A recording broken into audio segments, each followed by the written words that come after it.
Yay, we're live. Hi. Pixie Happy dust fingers. Sunday. I know. Jazz fingers. Happy Sunday.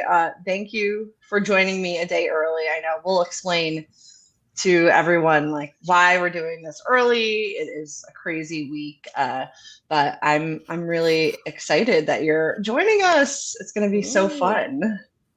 And then you'll have to introduce yourself. Yes. So, because this is your first time doing the podcast, right?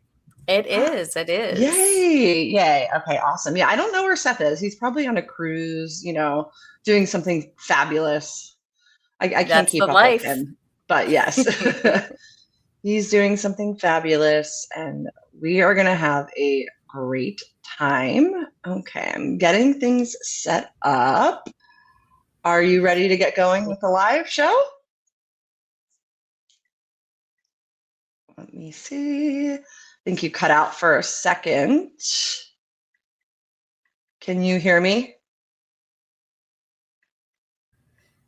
There we go. Are you okay? You're back. Yeah. Okay. Perfect. I'm gonna get this thing going in 3, 2. Please lower your head and watch your step while boarding. Welcome to the Attractions Podcast. You are all clear for dispatch. Have fun.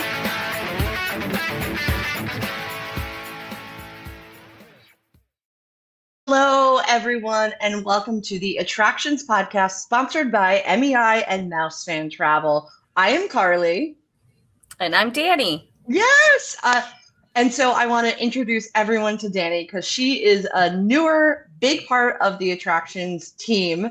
Do you want to explain a little bit about who you are? I mean, sure. Orlando people probably know who you are because you're not new to the industry at all, but you're new to this side of it.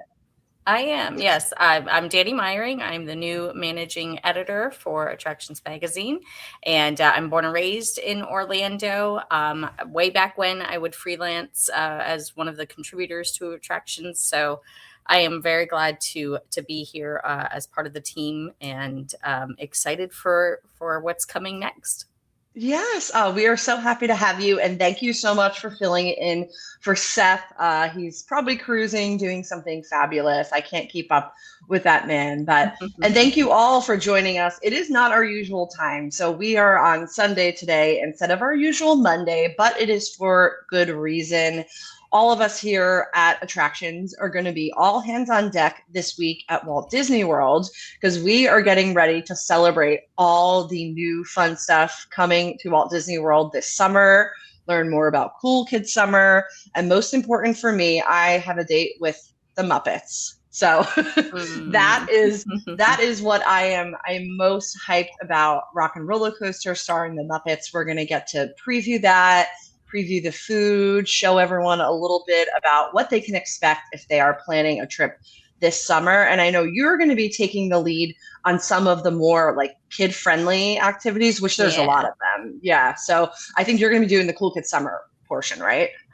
Yes, I'm excited to see what's different. Last year was the debut, and my son absolutely loved it. The Goofy Core activities at Epcot at the Communicore Hall was absolute dream come true to get to do limbo and parachute games with Goofy.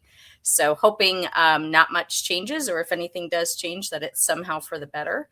It's excited hopefully to see Jessie at Magic Kingdom too, with the Cool Kids Summer stuff that's happening at Magic Kingdom. So I think I'm glad you mentioned the Jessie because that is what I'm most curious about. And we're going to get to experience that, I believe, on Thursday. So make sure you follow along on Attractions socials because I think that could be really cool. And especially based on, like you said, the Goofy stuff that we saw last year, they really did a good job. And to have these fun activities with them being indoors mostly, it is such a lifesaver. I know you have a child. Does that impact your trip to have, not your trip, sorry, you live there. So you do go to the park, but it's hot whether you go for 2 hours or the whole day. Is it really helpful to have those indoor moments? Oh, absolutely. Absolutely. We squeezed a visit into Magic Kingdom last week, and I was like, it's going to start narrowing down during the summer. We don't go near as often. Even being born and raised here, the heat and humidity is just a lot. And we did actually duck into Diamond Horseshoe, which is where Jessie's Roundup is going to be. because I was getting a little overheated. And so we popped in there, and the cast members, they were so nice. I said, can I just borrow some air conditioning and maybe some ice water? Yes. Never be afraid to ask for ice water. That is amazing. Yeah, it is. I mean, it's brutally hot every summer, but I feel like this year, I had like a marathon Animal Kingdom day 2 weeks ago, and it was 95. I'm like, it should not be 95 in early May. So I am extra appreciative for everything Cool Kids Summer. And again, make sure you're following along all across attractions, because I know we're going to be putting out YouTube videos. There's going to be social media posts, and just basically covering everything that you can expect. And there is a lot of new stuff this year, which we'll be talking more about, attractions that have been reimagined. So we just want to make sure we have all the information so that we can help everyone else plan out there and make the most of their summer, and hopefully not spend too much time outside and overheating, which is always the goal. So I can't wait to see you this week. And thank you again for joining us. And hopefully you could fill in more when Seth is out. So yay. My pleasure. Love it. So without any further ado, let us get into the news in the queue.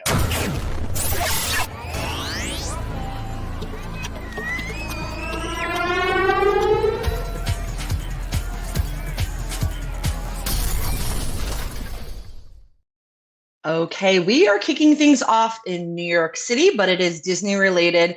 This is where Disney held its Upfronts presentation. If you are not familiar, the Upfronts are this annual, it's sort of almost like a convention panel, and it's an opportunity for broadcast entities like Disney, MTV has hosted them, where they kind of showcase what their programming slate is looking like for the future in the coming months. And when I say programming, this means broadcast television. And so we learned a lot about what their focus is. There's a lot of Savannah Bananas, so don't get sick of them yet, because they seemingly are everywhere. And we learned quite a bit of good news. So one of the major things that we learned was a sneak peek of season 2 of Ahsoka. I can never pronounce that right, so I'm so sorry. Did I say it right? Ahsoka. Ahsoka. That one always trips me up. And in that, we had Sigourney Weaver introducing Rosario Dawson in a video message. And we know from this that Disney is going to continue to double down on Star Wars and all the storytelling opportunities. And if you've been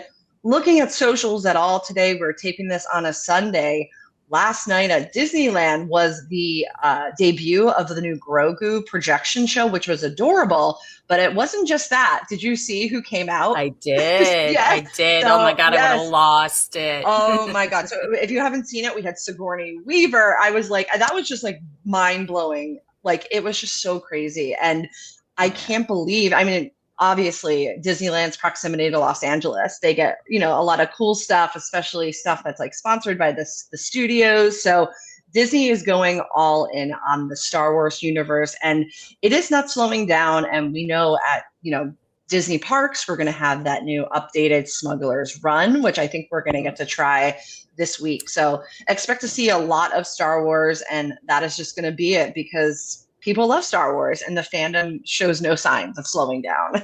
So to give the payoff, Pedro Pascal surprised. They're saying regular guests. There's some that looked like traditional guests. Some that I'm like, you might have been auditioned. I don't know, but yes, I did see some unique positions for people. Yeah, I was like, no, this is definitely something. But yes. Oh, duh, how did I forget Pedro? I mean, that is like a huge thing. And did you see the reel they just posted when he took the helmet off? It's like a very dramatic shot of going up. I was like, wow. I mean, people love him, and the reaction to everyone there was just wild. So, I mean, you were lucky if you were at Disneyland last night. Yeah.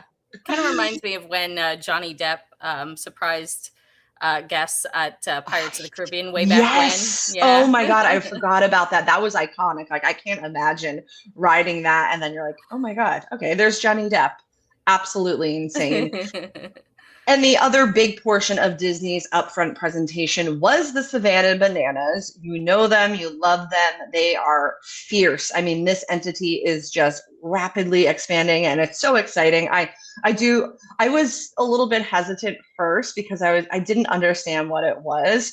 And then I realized these are all like really cool guys that are confident in their masculinity. They love Taylor Swift. They love Broadway. And it's like, that's amazing. So now I'm all in. I follow them all. They are insanely talented. And they opened up their presentation with a performance of The Greatest Showman, which if you follow them on socials, they're always doing different songs from that. And this comes right before their upcoming appearance at Walt Disney World. Yeah. And we learned a few things that Disney and ESPN are going to increase their coverage of them. And one of the major ways they're going to do this is they're going to stream the Savannah Bananas Banana Bowl special, and it's going to be streamed on Disney Plus. So they're everywhere. It is absolutely wild to see them everywhere. But I do love them. Have you gone to a game? Yes. Yeah, I haven't gone to a game. It's definitely on the list. I didn't even bother with trying to get any of the Walt Disney World tickets. I get, a little too antsy with that, and I just somebody else have it. I gotta say, I love that you're wearing yellow. As we're talking it's about a Pleasure Island shirt. Oh, memories. Yes, 20-year-old me is living right now. My most misplaced. Yeah. Oh, I am in Savannah Banana Yellow. Yeah. But we haven't gone to an actual game. We tried to go to a watch party locally, and then like all they did is have it on one little TV and didn't even have the audio on. No. It was still entertaining because they're such an entertaining group.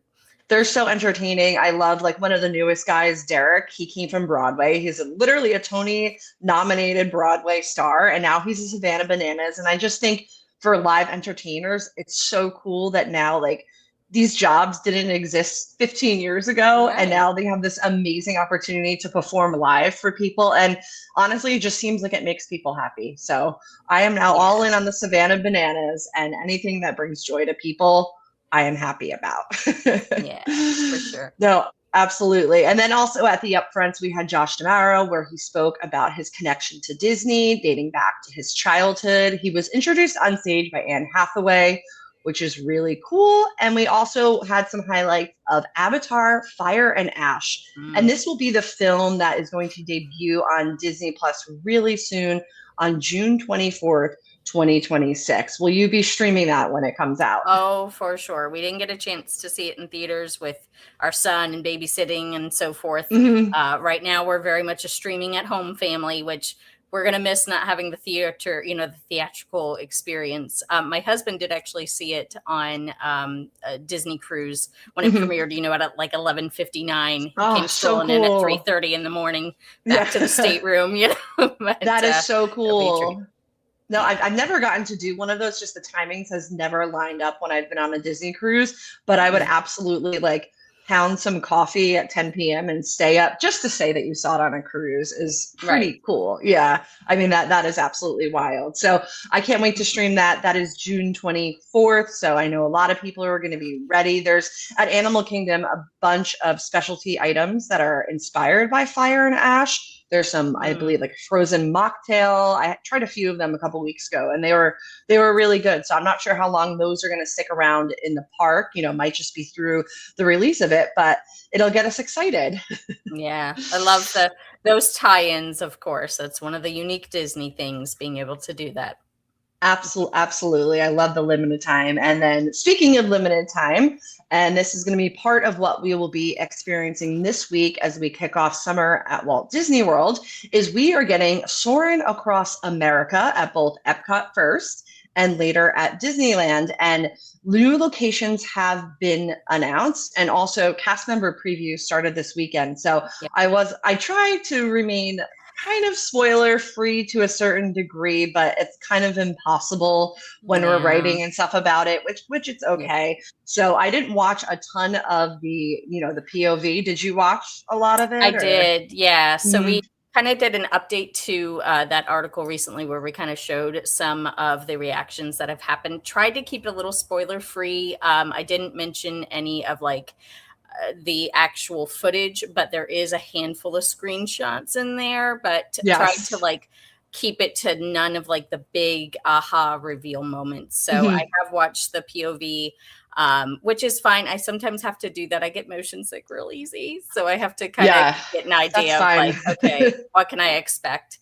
So it worked out. Research for work, and now I'll know what to expect when I get on. Exactly. So what we have learned since they made the announcement and since cast members have already started experiencing it is that the queue is going to be themed to National Geographic, and there's going to be trivia along the way, I believe, something like that.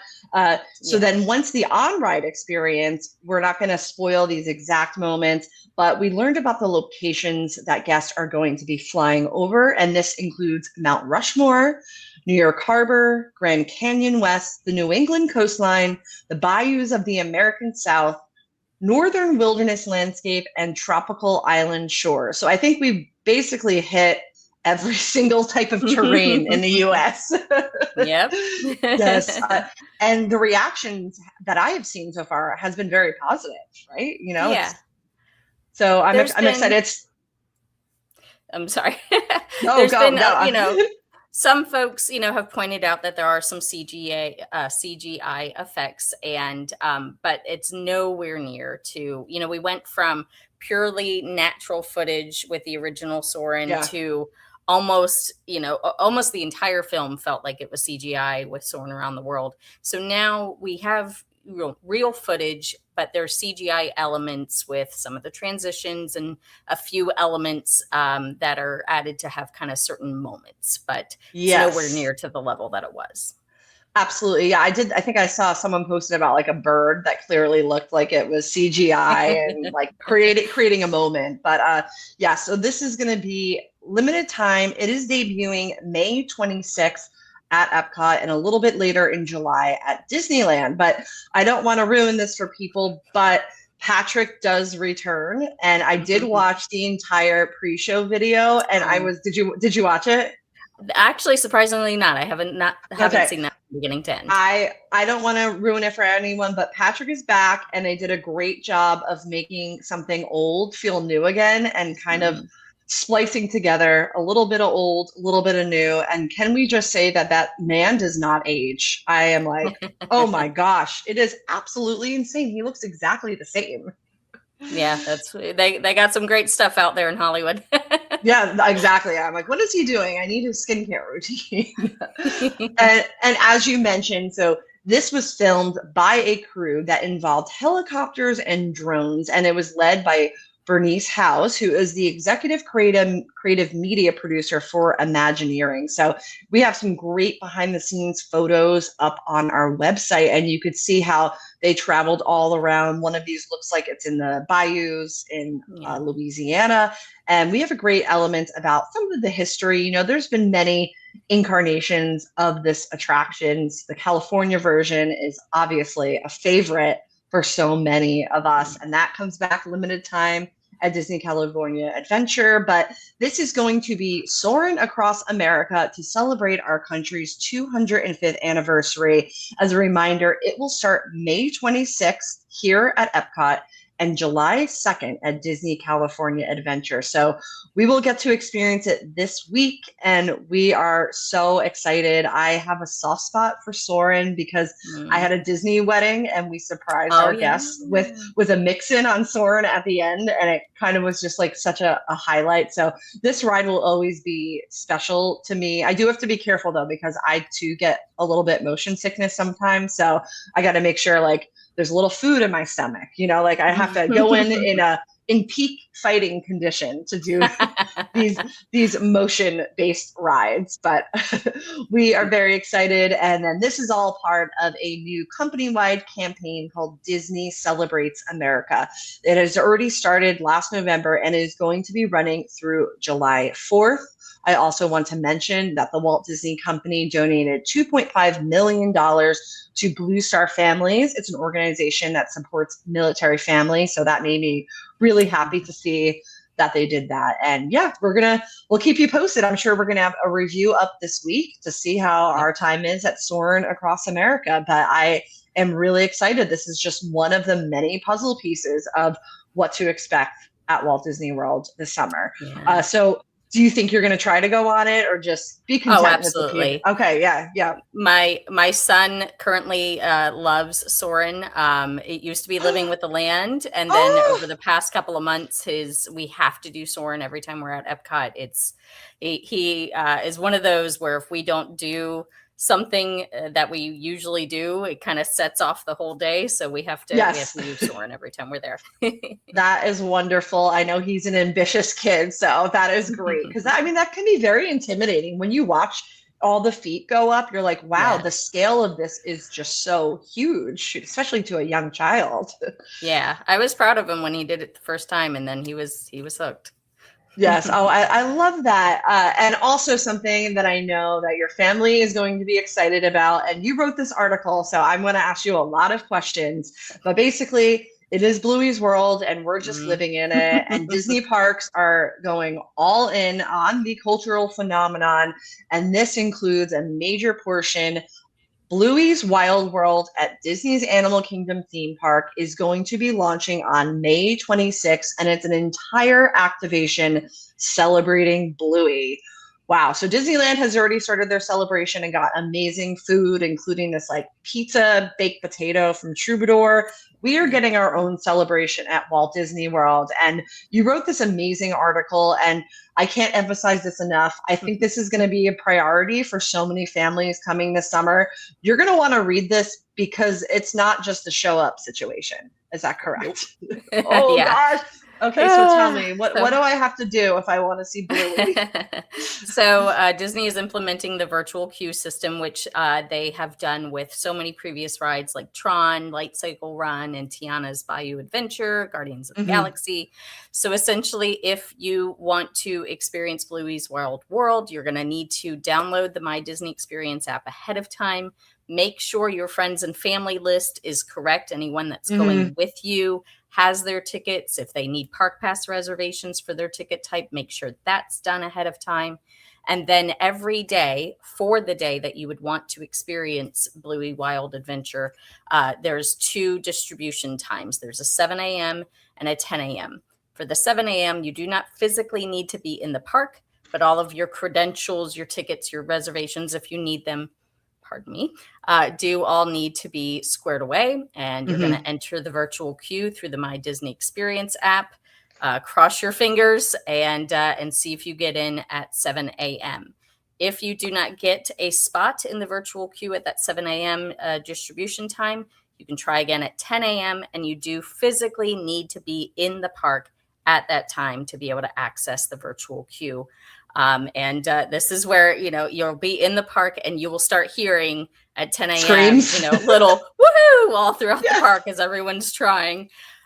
So pick out a good Wi-Fi spot in the park and cross your fingers and just set expectations, especially with the little ones that, unfortunately, if you don't get a spot in the virtual queue, they're not doing standby starting off. So it's virtual queue or nope. And part of the reason for that, not only is it the popularity, but in order to get to Bluey's Wild World, you have to take the Wildlife Express, which it's cute that it's a train ride. That's another thing that my son has absolutely loved as a young kid, is doing the Wildlife Express train ride.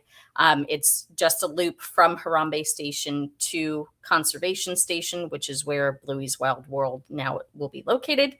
And then it takes you back to Harambe. But a lot of folks, and I'm a big Animal Kingdom fan, it's tough taking this quiet little corner of the park that was kind of a hidden gem, and now it's going to be a mob scene. Oh, absolutely. Yeah. I mean, the logistics of it too, like you said, with having to take that train, I cannot wait to see how this pans out. And I'm really excited to read like first person real world practice of this, because moving a lot of people can be complicated. This is going to be so popular. And I feel like I'm a little upset. Like, it's already heartbreaking to know that people aren't going to get it, especially because this is just for kids. It was different when it was Rise, because whatever, like that is an attraction. It's going to be here, and it's maybe skewed a little bit older, but this is for kids, and they're going to know Bluey's there. And I'm just like, it's going to hurt my heart. So I hope a lot of people can actually get to experience it. Now, one of the things that, this is nowhere near to the same level, but they are doing Bluey magic shots, which I know you and Seth and Matt got to try out. We have some cute examples on attractionsmagazine.com. They have the grannies, which I think is probably going to be the most popular magic shot. Oh, yeah. So definitely plan for that. If your pass doesn't already include PhotoPass, that might be worth the purchase, the add-on for that. And then they are going to have specialty food and drinks, which I think you get to try the fairy bread. Is that right? Yes. So that's what I was going to say. So if you can't get in, you could still salvage this for your family. So like do the magic shots because you don't need to go there for it. I believe those are in front of the Tree of Life, I think. Yes. Yeah. And then the back pathway. Yes.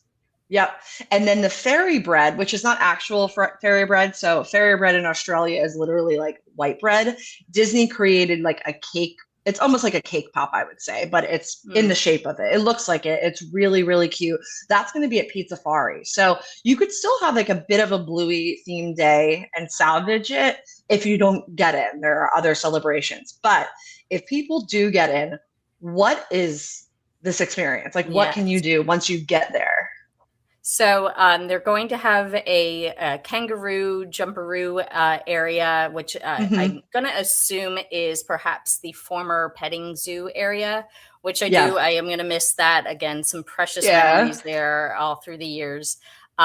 Different animals from Australia, which really has been kind of a dream for many Animal Kingdom fans to have Australia represented, which kangaroos have been part of Animal Kingdom for, I want to say, the beginning. In the Tree of Life garden area. But it's nice that there's, you'd have to kind of know about it and it was a little bit hidden. So that'll be nice that there's this experience there. And then there's going to be kind of a dance activities, games based on some of the popular Bluey activities like Keepy Uppy, of course, is the most popular one. I think there's like a butterfly catch or chase, and Bluey and Bingo will be making an appearance, of course, which if you haven't seen those characters in like at the cruise line that they've launched, or if you've seen them over at Disneyland yet, those costumes they're adorable, but they're huge. So you've got these cute little, arms and legs kind of chomping around. It'll be interesting to see if there's that same great reaction that's happened at Disneyland where the kids are, automatically in and dancing right away and just eating it up. Yes. And I love this kind of reimagined character experience that we're seeing happen in a lot of places because I don't have patience. I know little kids don't have patience to stand in a line for an hour and it just burns you out. And so these new ways where you kind of interact and dance with them, I feel like it's so much more meaningful too than like, okay, rush in there, stand in line, get in a picture and then get out. But like you can actually dance with them for 10 minutes, which is just, it's crazy. And I experienced this a few years ago when Disneyland had their Pixar Fest and they did an activation, which is in the same place where the Bluey is. And I spent like hours there, which I did not expect because it was just so fascinating the way they do it. And of course you can snap pictures and whatnot, but getting to really spend time with them is just so different and more meaningful, I think. Yeah. Yeah, it's kind of like the celebration at Epcot with the Encanto characters with Bruno and Maribel, being able to dance with them on ground level. They're not even up on a stage in front of you. They come down to your level. And the same with Goofy Core that'll be happening at Epcot during Cool Kids Summer. It's just putting it on the kids level, interacting with them. It is definitely a lot more meaningful. Yes. So definitely check out the article that you wrote because it has all the tips in there that you mentioned about linking passes with your family and friends. And really, if you could set up a world clock on your phone, that's usually what I use if I'm trying to do the virtual queue with like the seconds on it. That has helped me. But sometimes, it doesn't work and it happens. And I remember like the Rise of Resistance days when like people would cry or people would scream, you'd be like sitting in Ronto Roasters, just trying and having the fastest fingers and it's technology. stinks, Yeah. I don't think we've ever been in our family, we've ever been successful with a virtual queue, which, we're lucky we get the media opportunities. But then when we go on our own, I'm thinking back, I'm pretty sure we haven't had a successful virtual queue situation. Yes, it's very hard, and there's no rhyme or reason. You could try your best. So may the odds be ever in your favor to everyone out there that is trying this summer. Do you have any predictions on maybe when this will transfer to a standby line situation? Yeah. I would wager once the summer rush is over, once Labor Day passes and most everyone's back in school, which I know is tough, but it's kind of a preschool demographic. So you're not necessarily tied to your, kindergarten and up schedule where attendance is such a big deal. So if you do have little ones that aren't in school yet, just wait till everybody else goes back to school. Usually after Labor Day, things kind of drop off a little bit attendance wise. And that could be a good chance that perhaps the virtual queue system would be phased out.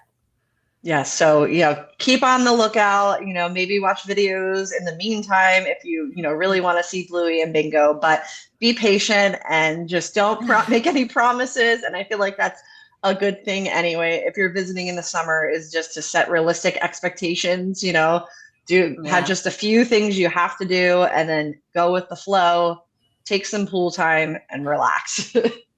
Yes, indeed. Yes. So definitely check out that article if you are heading there. And finally, for our last bit of news in the queue, if you are a Pokemon super fan and headed to Japan, the world's first ever permanent standalone Pokemon theme park has opened up in Tokyo. And this is a micro park, I will say. So just take your expectations of what this entails. There's only 2 rides, but there's a lot of experiences and food kiosks and merchandise. And we had a reporter that actually got to visit. So this is a great article if you want to know a little bit more about what this park entails. I have to say, I've seen pictures and videos of the garden, which has all the little Pokemon figures, and it is absolutely adorable. I admittedly am not up in the Pokemon world. I think it was like after my generation, but I do know a lot of people younger than me that are really into it. So my son can help you. Oh, okay, perfect. Yeah, he's gonna have to show me the way, and especially if we're getting it at Universal, which has been the rumors, we're going to have to be up on our Pokemon because I don't know much about it, but it looks to be that's the case. So definitely look through this article. You can see some of the amazing character encounters. Pikachu is so adorable. Oh my gosh. It's adorable. There's a Pokemon playhouse where they meet. There's little towns, the garden, as I mentioned. It just looks like a really cute experience. And I believe they said it's about 45 minutes to 90 minutes outside of Tokyo Disneyland to kind of give you an idea. But I was just looking through and there's these latte drinks that have the art on top and it is like next level art. Like I'm used to the Disney Cruise Line one, which I think is really cool. But these are in like full color and everything. And I feel like that's so Japan. They always outdo us with everything. And just head to this article and, see what we can expect. And then again, Pokemon might be coming to Universal. Is that what you kind of heard too? Yeah. So I had the pleasure of editing this article, which is always fun. It's one of the reasons I love doing this is I kind of, got to mentally transport there. And what I think, and based on kind of what Universal has said, it seems like, this experience, which is not affiliated with Universal, is a little bit more calm. There is kind of a calm, cozy side to Pokemon. It's not just battles all the time. And so this kind of has that charm to it. It's very much more of like the smaller Pokemon, not the big kind of evolution tier, top tier ones. It's mostly Pikachu and Eevee. But I think with the Universal iterations that are coming, it will be a little bit more battle focused. And if you're not familiar with Pokemon, battling is not like crazy violent or, huge world shattering consequences. It's actually very respectful. And I'm going to talk about this like it's real. No, I love this. Please tell me. The trainers, are often kids or, young adults, and they form relationships with their Pokemon. They always have like at least one partner Pokemon who's kind of the leader of their group. And anytime they battle, they're always very respectful of the other trainers. There's usually scenes like in the TV series where like the older trainers are talking to the younger ones and giving them words of encouragement, even though they're about to be, each other's opponent. Afterwards, there's always a, good battle, or I can't wait to try again. It's very, very positive. And so I love that.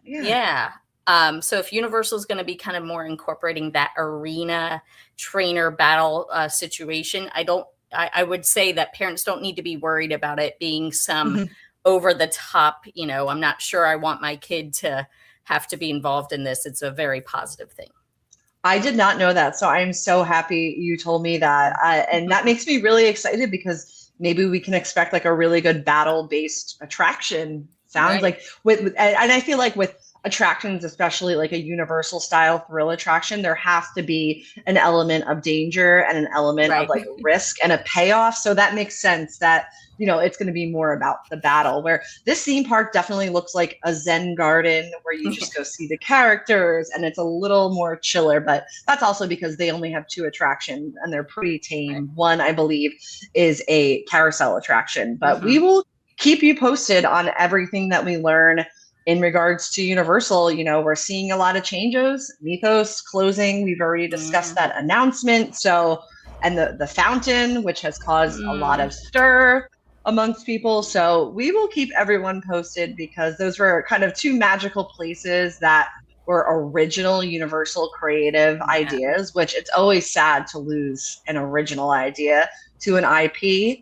But people love Pokemon, so if it's something that gets kids excited, I'm totally fine with that. And there's 3 parks now, so who knows if there'll be a different iteration to kind of pay homage to what we love. Absolutely, and we love those Easter eggs.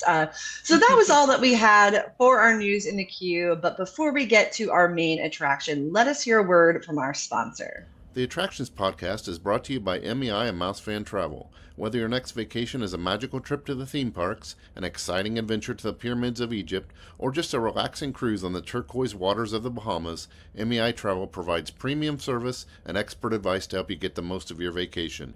They are always free of any hidden fees or costs to you. Visit them at mei-travel.com. And speaking of Universal Orlando, please take up a copy of our Epic magazine, and you will learn all about little tricks and trades. I wrote some of the food stories. Our Epic Universe magazine is the ultimate grand opening souvenir for Orlando's newest theme park. It's got 64 pages of photos, vacation planning advice, and behind-the-scenes secrets from all 5 portals: Super Nintendo World, Dark Universe, the Wizarding World of Harry Potter, Ministry of Magic, How to Train Your Dragon, Isle of Berk, and Celestial Park. It's not every day a new theme park opens in Orlando, so mark the moment and celebrate history with the Attractions Magazine Epic Universe Grand Opening issue. Now available at attractionsmagazine.com. It's time for the main attraction! Okay, so for weeks, the internet has been abuzz about what Universal was going to do with Epic Universe and its portal system. So just to give you a little backing into this so you can understand the context, when the park was designed, each of the portals have the ability with a face recognition system to allow someone to enter or not be able to enter. This is a good way, Universal's known for their corporate buyout. So this would be a way for them to control maybe one land to have its own private function, or keep people within Celestial Park and have that be a hub and not be able to go into the portal. So it's a spoken wheel situation. And we have been talking and wondering, how is Universal going to put this to use? And we finally have the answer. And I think I saw the news when you had tweeted about it. So do you want to tell me what they are doing with this first time they are using this portal system? Yeah, it's a really exciting moment to kind of see this thing that we've been talking about in theory to now be reality. So May 30th 31st and June 1st, there's a convention in Orlando, the premier Orlando convention. It is actually a beauty product makeup convention. And so if you are an attendee of that convention, you can show your badge for that convention starting after 5 p.m. on those show dates, May 30th, 31st, and June 1st. And you will get complimentary self-parking and complimentary entry into Celestial Park. And we now have confirmation that it is just for the shopping and dining. The attractions within Celestial Park, the Constellation Carousel and Stardust Racers, will not be accessible to convention guests.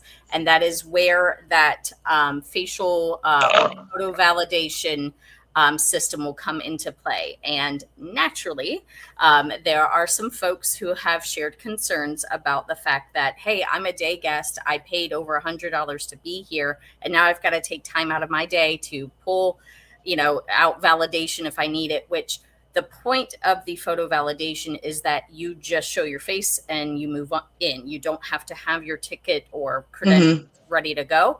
It's good to have them in a convenient spot in case either you don't want to participate in that photo validation, or if there's a glitch, then have it ready to go. But Universal has been testing this system for just about, I think 2 or 3 years now. And, no system is perfect, but it's definitely been a process where things have been fine-tuned. And this is a smaller convention. So this first iteration of guests being able to come into Celestial Park and enjoy the shopping and dining there after 5 p.m. This is the first time. And I don't think we're starting off with something huge. This isn't like, Epcot that takes over the entire convention center. This is a smaller convention, which is smart to start off with. And it will be very, very interesting to see the logistics of how this plays out. Do a lot of guests attending this convention take advantage of it, or would they rather go somewhere else in kind of the iDrive area and experience that? We'll see. Yeah, I mean, it is such a weighted topic because I myself am really conflicted. I never want, we're annual pass holders, so we're lucky that we get to go to these theme parks all the time. We don't get to go to Epic Universe all the time because we can't have that on our pass yet. But for day guests, I don't want their experience to be cheapened to like an old school amusement park where, you had your little e-ticket and just show it. So I'm conflicted with that, but also, Epic Universe after 4 p.m., the restaurants, bars, and whatnot, food service venues are like crickets. I just went 2 weekends ago taking my mother for her first time. And after 4 p.m., Blue Dragon dead. The Atlantic, like when I say dead, I mean like maybe one table. And I'm sad for all those team members that were excited to transfer over to this new park. And then after 4 p.m., they're making no money. And I'm just like, please take our money. I want to go out to dinner. I want to go to Blue Dragon. And like, that's what I'm hopeful about this, because this could maybe lead to us as annual pass holders adding on a park, maybe an after 4 p.m. just to get into the main hub so we can go spend our money at Pizza Moon, at these amazing places that are truly some of the best theme park restaurants I've ever been to. And I just want the people working there to make money, and they're really not right now, which is such a bummer. And, the day guest, their priorities are a little bit different than us. They may not be going there to eat everything or go to a big dinner. They're probably going there to try to go on every ride, maybe multiple times, because that might be their one trip to Epic Universe for the year or for years. So I mean, like, it's a very weird situation. I don't know how you feel about it too. For sure. And that's, we've seen like the Battle of the Ministry attraction is slammed first thing in the morning, and then the last hour of operation you can literally walk on. And so my encouragement to folks that are going to be day guests is, as hard as it can be to I don't want to, I want to do it, I want to make sure I get it done, go enjoy the other parts of the park. And then take a break, take a full meal, go to Atlantic or Blue Dragon or, even Pizza Moon, and the other quick service places that are there are much higher quality than what we are used to. And then go do those attractions in that last hour-ish of operations, and you'll just I mean, it's almost guaranteed that it will be a walk-on.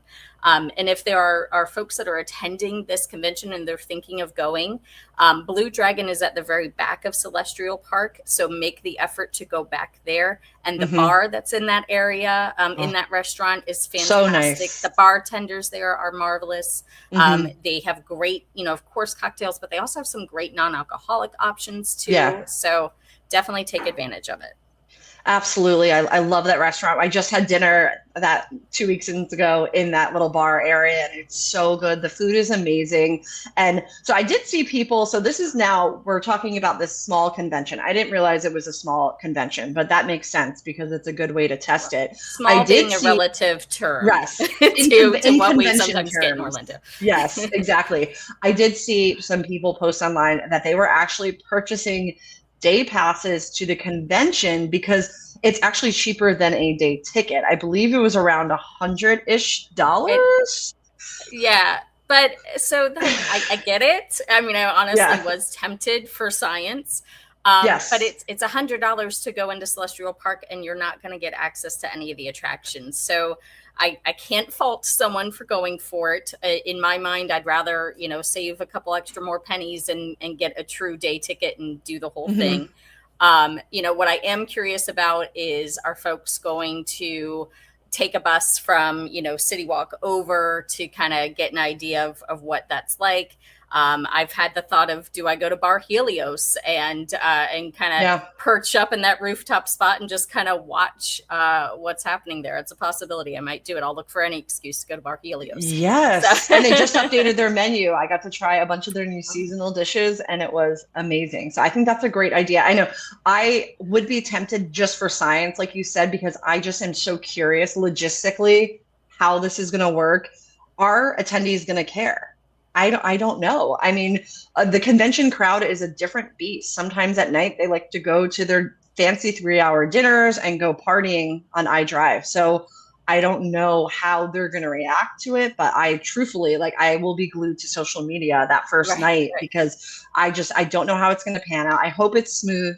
I hope it goes well, because that just gets us closer to the possibilities for different ways for us to experience Epic Universe. And I cannot wait to be able to add that to my annual pass, even if it's a nighttime pass, even if I can't go into Dark Universe. I mean, I will be upset, but I mean, we got to figure out how we're going to get people into the park on the nighttime side. Because I will say, when I went 2 weeks ago, I'm not a rope drop person, but I wanted to rope drop with my mother just to make sure that we did everything.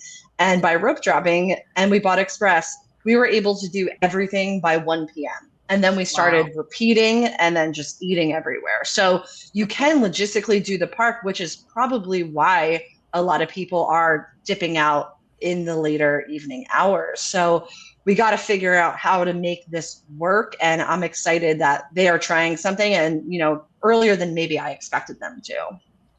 Yeah, and it does seem that, Universal has such a great relationship with Orlando. And so this has been a long time coming. This is something that, was part of the planning with the construction. And it is interesting to see, because they are located more in the heart of iDrive, Epic Universe, versus the original Universal campus. It is a little bit more tied to the convention center. And I have seen some really good, excited remarks from those that are planning on attending, true attendees and not folks, again, can't fault them. But one of the things that's interesting to note is it is one entry per show badge. And so one of the questions I saw from an attendee was, hey, I'm going, my husband isn't. But he'll be traveling with me. So can he come into Celestial Park with me? And from this email that they sent out with the one entry per show badge, it would seem like, no, if someone's traveling with you, but they aren't attending the show, they would not gain entry to Celestial Park. So that's something to consider. That's and it'll be interesting. Yeah.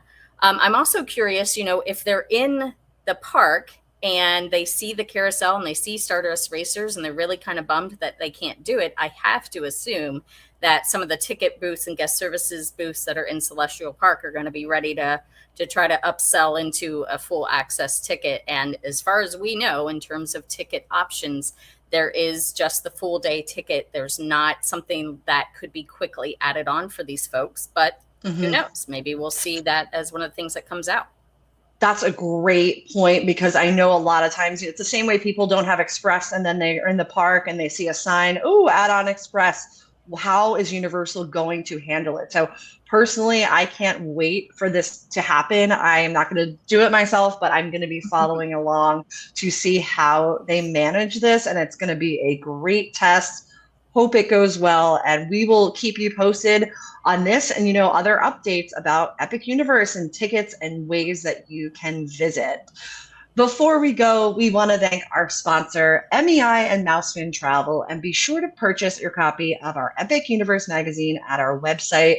I want to remind everyone to please give us a rating and review on Apple Podcasts, Spotify, or wherever you listen to us. Give us a like and subscribe on YouTube. And you can follow all of us here at attractionsmagazine.com and search Attraction Magazine in your favorite social media accounts. Danny, thank you so much for joining me. This was fun. Thanks I hope you had fun too. Yes. I sure did. Yes. And where can people find you online? So I am at by Danny Meyering. It's my new handle. No more This Florida Life. I know. It was, it's been a long time coming. I started originally in social media and blogging back in old school, back when I kind of didn't want my workplace to find me. It was the hobby.